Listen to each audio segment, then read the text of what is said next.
बिस्मिल्लाहिर्रहमानिर्रहीम। फ़िलोसफ़िकल फाउंडेशन को हम आज डिस्कस करते हैं। सबसे पहले समझते हैं वर्ड फ़िलोसफ़ी, इसकी क्या मीनिंग है। ये लफ्ज़ कहाँ से आया।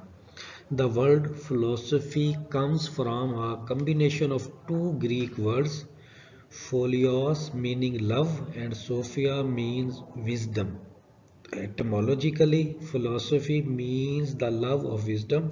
To love something is to desire it. तो जो वर्ड फिलोसफी है ये ग्रीक वर्ड है और ये दो वर्ड्स का मजमुआ है। और वो दो वर्ड्स कौन से हैं ग्रीक में? फोलियाज एंड सोफिया। फोलियाज मीन लव है और सोफिया मीन विजडम है। तो इन दोनों को जब हम मिलाएंगे तो लव ऑफ विजडम बनता है। लव ऑफ विजडम से क्या मुराद है? सच्चाई की तलाश कह लें या आप ये कह लें कि जब आप किसी समथिंग आप लव करते हैं तो फिर उसकी डिज़ायर भी आपको होती है, उसकी सर्च भी होती है, उसकी तलाश भी होती है। कुछ और स्टेट लाइंस हम पढ़ते हैं फ़िलासफ़ी से रिलेटेड ताकि हमें ज़्यादा बेहतर तरीके से वर्ल्ड फ़िलासफ़ी की समझ आ जाए। Philosophy is systematic inquiry about the ultimate reality of the universe. कि फ़िलासफ़ी एक इंक्वायरी, सिस्टमेटिक इंक्वायरी है about the reality of the universe, यानी यूनिवर्स के बारे में जानना, उसके बारे में हक़ाइक़ जानना, सच्चाई की तलाश करना, कायनात क्या है, ठीक है ना। इन सारी बातों के बारे में जो आगाही है वो फ़िलासफ़ी की नॉलेज के अंदर आती है। Philosophy is the study of general principle and understanding of all that comes in the range of human experience. ये भी कह सकते हैं कि फिलोसफी आपके पास study of general principles and understanding of all that comes in the range, जितने भी जो कुछ भी ह्यूमन एक्सपीरियंस की रेंज में आता है वो सारे प्रिंसिपल्स और अंडरस्टैंडिंग की स्टडी फिलोसफी कहलाती है। ये भी कह सकते हैं कि it is a way of life है। ये भी कह सकते हैं it is the search for truth and reality. ये वाली जो लाइन है ये बहुत ही फेमस है फिलोसफी के हवाले से कि सच्चाई की तलाश फिलोसफी कहते हैं। उसके बाद हम कुछ डेफिनेशंस पढ़ते हैं। डेफिनेशंस बहुत सारे फ़िलासफ़र्स ने फ़िलासफ़ी को अपने अपने अंदाज से डिफ़ाइन किया हुआ है। चंद एक डेफिनेशंस यहाँ पे आप लोगों के साथ हम शेयर करते हैं। कॉलरिज सैमुअल टेलर क्या कहते हैं फ़िलासफ़ी के बारे में? 1772 टू 1834 उसके ड्यूरेशन है लाइफ का। कि साइंस ऑफ साइंसेस, उसके कौन आपके पास ये साइंस ऑफ साइंसेस के ऊपर बेस करती है। फिचे के क्या व्यूज़ हैं फिलोसफी के about? Is the science of knowledge. John Dewey क्या कहते हैं? Critical reviewing of the familiar things. जो भी फेमिलियर थिंग्स हैं उनके बारे में क्रिटिकल रिव्यू फिलोसफी कहलाता है। प्लेटो क्या कहता है? He who has a taste for every sort of knowledge and who is curious to learn and is never satisfied may be termed philosophers. आप हर तरह का जो नॉलेज एग्जिस्ट करता है दुनिया में उसके बारे में जो तलाश है वो आपके पास फिलॉसफी के अंदर आता है। और फिलॉसफर जब तक उसकी तलाश नहीं करता वो सेटिस्फाइड नहीं होता। इन सारी बातों से को अगर हम सम अप करें तो ऐसे मैं आपको समझा दूं कि समझ लो कि जो पहला बाकायदा इल्म या सब्जेक्ट जो इंट्रोड्यूस हुआ वो फिलॉसफी है।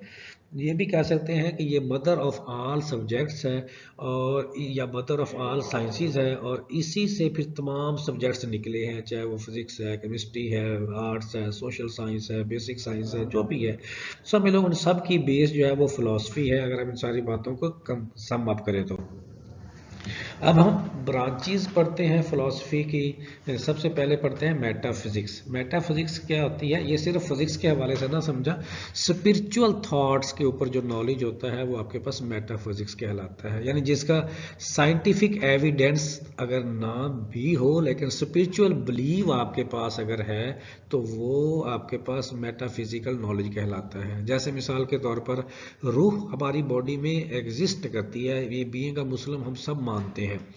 लेकिन साइंस ने आज तक प्रूव नहीं कर सकी कि रूह हमारी बॉडी में कहाँ पे एग्जिस्ट करती है, क्योंकि साइंस प्रूव नहीं कर सकी।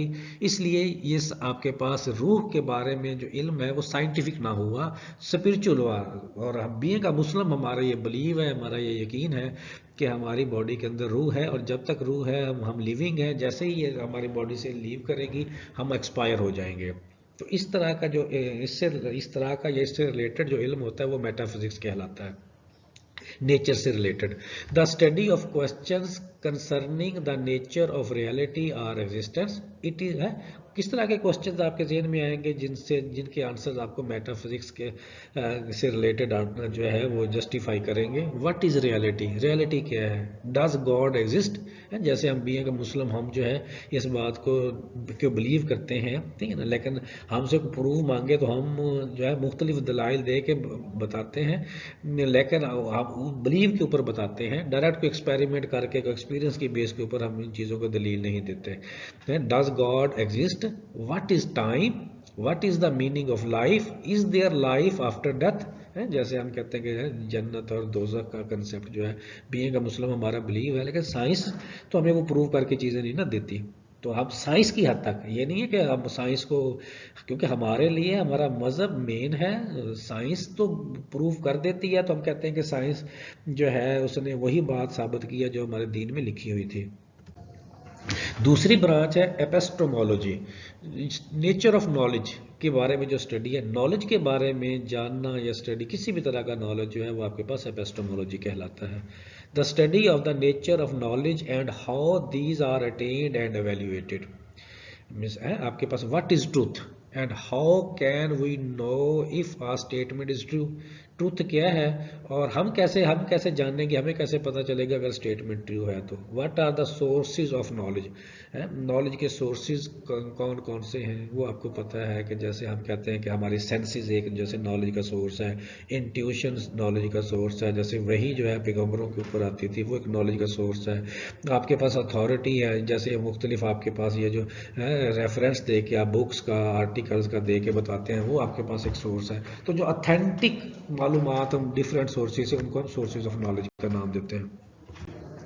एक्सियोलॉजी, एक्सियोलॉजी तीसरी ब्रांच है आपके पास, the study of the question of values, जिसके ऊपर वैल्यूज के हवाले से बात होती है। Deals with issues of values in the following areas. अब ये जो वैल्यूज हैं ये हर किसी कल्चर की, सोसाइटी की, नॉर्म्स की, रिलीजियस की डिफरेंट होती हैं। कुछ चीज़ें ऐसी होती हैं तमाम कल्चर्स की, वो कदर मुश्तरक होती हैं और वो स्टैंडर्डाइज्ड होती हैं। जैसे झूठ एक वैल्यू है तमाम कल्चर की कि इसको नहीं बोलना चाहिए, सब इसको कंडेम करते हैं, और ये स्टैंडर्डाइज्ड है पूरी दुनिया में कि झूठ को कोई भी पसंद नहीं करता और सच को सब पसंद करते हैं। तो कुछ, लेकिन बहुत सारी बातें ऐसी हैं जो हमारे कल्चर में एक्सेप्टेबल है, दूसरे के अंदर एक्सेप्टेबल नहीं है, दूसरे में एक्सेप्टेबल है, तीसरे में एक्सेप्टेबल नहीं है।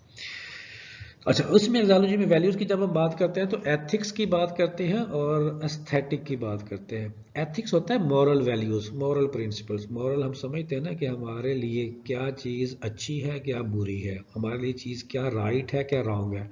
जैसे खाने में आप देखें, खुराक है सारी खुराक खाने वाली होती है, लेकिन हमारे यहाँ कुछ खुराक खाने के लिए अलाउ है, कुछ खुराक ऐसी हैं जो खानों के लिए प्रोहिबिटेड है, मना कर दी गई है, हराम कर दी गई है।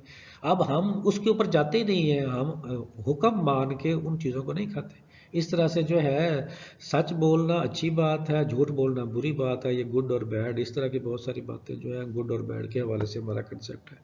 इसी तरह एस्थेटिक भी होता है, उसको हम आगे भी जाके थोड़ा सा देखेंगे। पर एस्थेटिक ब्यूटी के बारे में जो है कोई नेचर की ब्यूटी की बात करता है, कोई ह्यूमन ब्यूटी की बात करता है, कोई इनर ब्यूटी की बात करता है, कोई आउटर ब्यूटी की बात करता है।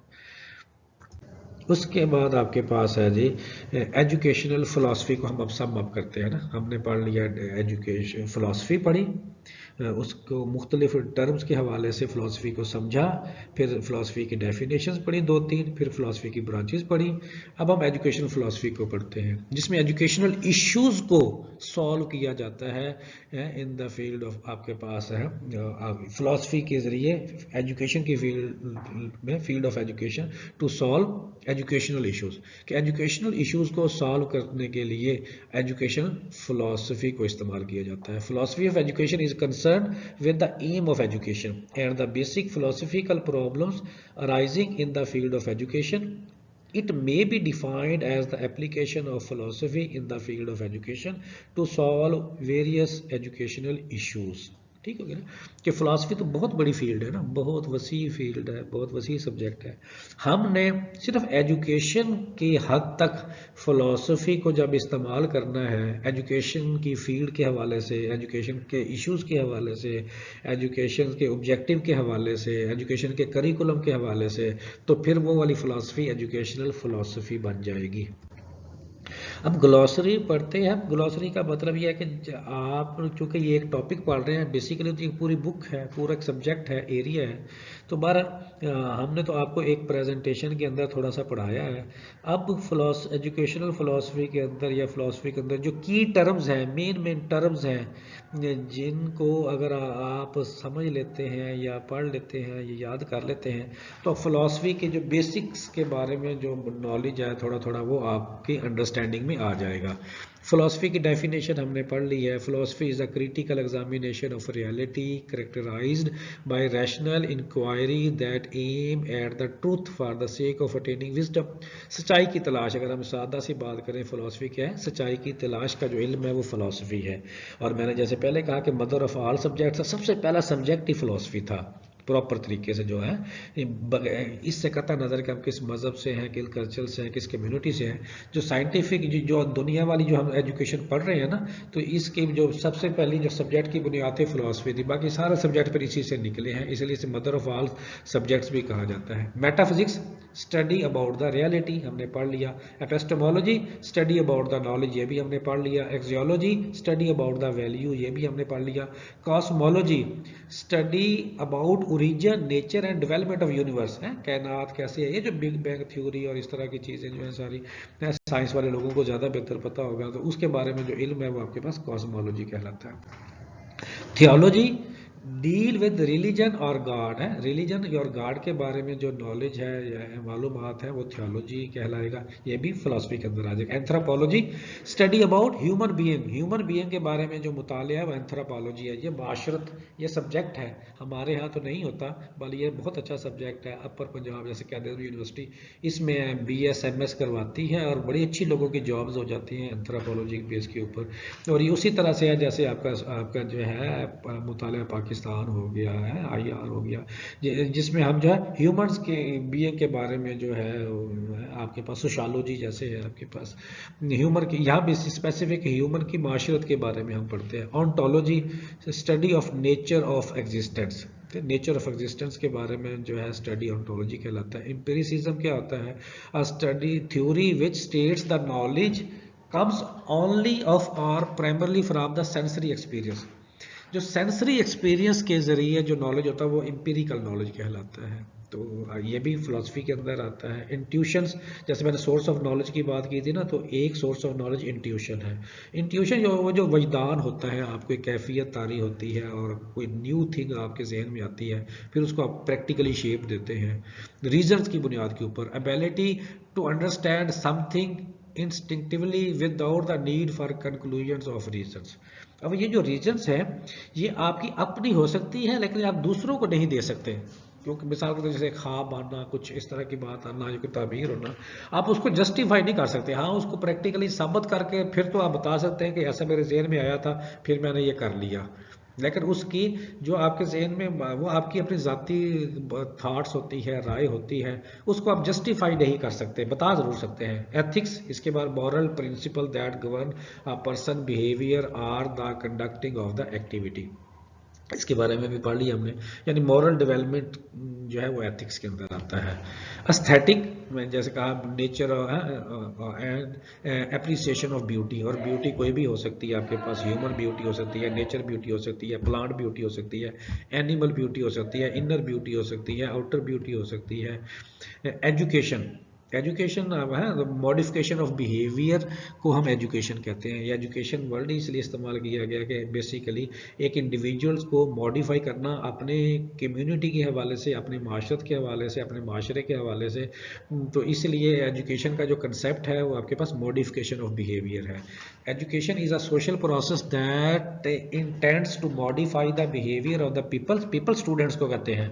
इन सोशल, जो छोटा स्टूडेंट होता है उसे पीपल कहते हैं, जैसे चौथे पांचवीं इस तरह से बड़ी क्लास में आता जाता है तो फिर उसी पीपल को स्टूडेंट का नाम, जैसे बाप लोग हैं आप स्टूडेंट है, पीपल नहीं है। Social desirable direction through learning. Learning क्या है जी? आपके पास प्रोसेस ऑफ एक्वायरिंग न्यू और मॉडिफाइंग एग्जिस्टिंग नॉलेज। जब आप कुछ नया सीखते जाते हैं, चाहे वो नॉलेज हो, वो स्किल हो, वो बिहेवियर हो, वो एक्सपीरियंस हो, वो ट्रेनिंग हो, आपके पास जो है या आपके पास जितना भी चीज़ें और जिस तरीके से आप सीखते हैं, जिस टेक्निक को यूज़ करते हुए सीखते हैं, वो सारी लर्निंग के अंदर आती है। प्रोसेस ऑफ एक्वायरिंग न्यू और modifying existing knowledge, skills, behaviours through experience और ट्रेनिंग। करिकुलम क्या है जी? आपको पता है करिकुलम आपके पास जो करिकुलर और को करिकुलर जितनी भी एक्टिविटीज़ प्लान होती हैं आपके अदारों के अंदर, चाहे वो आप यूनिवर्सिटी में है, कॉलेज में है, तो उसके लिए एक डॉक्यूमेंट ड्राफ्ट होता है, उसे करिकुलम कहते हैं। उसके बेस के ऊपर फिर आपकी आउटलाइन और कंटेंट और सब्जेक्ट बनते हैं और को करिकुलर प्लान होती है। जैसे आप यूनिवर्सिटीज़ में हैं तो आपके करिकुलम में क्या है, आपकी बुक्स भी हैं। आप केमिस्ट्री में है तो आपकी बुक्स हैं कि आपके पास ऑर्गेनिक है, इनऑर्गेनिक है, एनालिटिकल है, जो भी है। उसके आगे फिर फर्दर सब्जेक्ट्स हैं। ये को करिकुलर होगी है आपके, सॉरी ये करिकुलर होगी। और को करिकुलर में आपके पास जैसे गेम्स हैं, आपके पास इवेंट्स हैं, आपके पास है अदबी प्रोग्राम होंगे, कल्चरल प्रोग्राम होंगे, ये जितना कुछ भी होता है वो फिर को करिकुलर के अंदर है। ये सब कुछ जो है करिकुलम के अंदर पहले से प्लान होता है। एजुकेशनल फिलॉसफी, इसको भी हम पहले डिफाइन कर चुके हैं। Application of principles of philosophy, application of the principle of philosophy in the field of education to solve various educational issues को हम एजुकेशनल फिलॉसफी कहते हैं। उम्मीद है आपको एजुकेशनल फिलॉसफी की या फिलॉसफी ऑफ एजुकेशन की अंडरस्टैंडिंग हो गई होगी कि फिलॉसफी क्या है। ग्रीक वर्ड है, इसका लफ्जी मतलब है लव ऑफ विजडम। फिर इसकी मुख्तलिफ हमने हवाले से बताया कि फिलॉसफी क्या क्या हो सकती है। आपके पास लाइफ के अबाउट जानना, एथिक, एस्थेटिक है, ठीक है ना, कि ये सारी जो की चीज़ों के बारे में, जो नॉलेज के बारे में, नेचर के बारे में, रियलिटी के बारे में, ट्रूथ के बारे में जो भी मालूमात है वो आपके पास कहलाती है, फिलॉसफी कहलाती है। फिर इसकी 2-3 डेफिनेशन हमने पढ़ी, जैसे प्लेटो ने बताई, फिच ने बताई। फिर उसके बाद हमने ब्रांचेस को पढ़ा और आपके पास है, और फिर उसके बाद जो है हमने ग्रॉसरी पढ़ा कि ओवरऑल भी कौन कौन सी मेन टर्म्स हैं जो फिलॉसफी के अंदर इस्तेमाल होती हैं। उम्मीद है आपको किसी हद तक फिलॉसफी की बेसिक अंडरस्टैंडिंग हो गई होगी। इसके साथ ही आपसे इजाज़त चाहते हैं। अल्लाह हाफिज़।